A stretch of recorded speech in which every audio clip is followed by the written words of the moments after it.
Welcome to Daily Office Devotions. I'm Reggie Kidd, and it's a joy to be with you this fifth day of Christmas, Feast of the Holy Innocents. The third panel in our Christmas triptych is the Feast of the Holy Innocents, a remembrance of martyrs in deed, if not in will, and a reminder of the Church's resolute embracing of life as holy.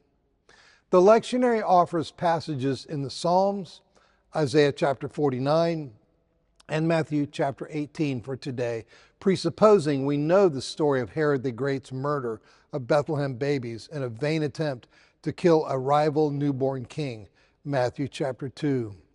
It's a bloody story, notes Professor Esau Macaulay, out of which hope fights its way to the surface. Psalm 2. The folly of opposing God's anointed. Psalm 2 begins with these pointed questions. Why are the nations in an uproar? Why do the peoples mutter empty threats? Why do the kings of the earth rise up in revolt and the princes plot together against the Lord and against his anointed? Upon the release of John and Peter from prison in Jerusalem, the church lifts these very words in praise of God's saving acts. Acts chapter 4, verses 25 through 28. King Herod the Great had tried to kill Jesus as an infant. His son Herod Antipas had been party to the conspiracy that put Jesus on the cross. But the grave couldn't hold Jesus. As Psalm 2 had said, he whose throne is in heaven is laughing. Psalm 2, verse 4. All that the evil conspiracy had accomplished was to effect God's predestined plan to inaugurate the good news of the world's true king, the crucified, resurrected, ascended King Jesus. Professor Macaulay's words are true not just for the incident of the Holy Innocents, but for all the savagery, injustice, and callousness of the human story. In all of it, God is at work in the bloody story out of which hope fights its way to the surface. Matthew chapter 18.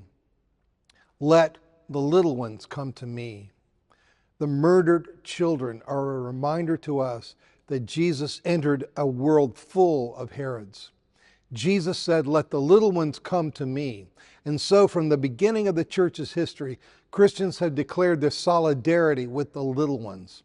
For instance, the early Christian catechism, the Didache, forbids both the abandoning of the newborn and the aborting of unborn children. Didache 2:2. Clement of Alexandria laments the aborting of human feeling, the Greek is philanthropia, that comes with such practices, the Pedagogos, 2:10-96-1. Bishop Augustine of Hippo writes of holy virgins rescuing unwanted and exposed babies, nurturing them and preparing them for baptism, Epistle to Boniface. Christians gained a reputation for being on the side of life. May our homes and our churches be places of safety, peace, truth, and love, places of life for the little ones.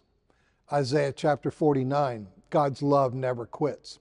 Even as Isaiah was delivering the bad news to Judah about the upcoming Babylonian captivity, he promised that Yahweh's love would push through and ultimately win the day. The St. Louis Jesuit song, Though the Mountains May Fall, asks and answers the musical question, could the Lord ever leave you? Could the Lord forget his love? Though a mother forsake her child, he will not abandon you. Though the mountains may fall and the hills turn to dust, yet the love of the Lord will stand as a shelter for all who will call on his name, sing the praise and the glory of God. One thing we can hold on to in this life is that the love of God never quits, no matter what baggage we carry, no matter how laden with guilt and in need of forgiveness we are, and no matter how weary and in need of strength we are. Be blessed this day.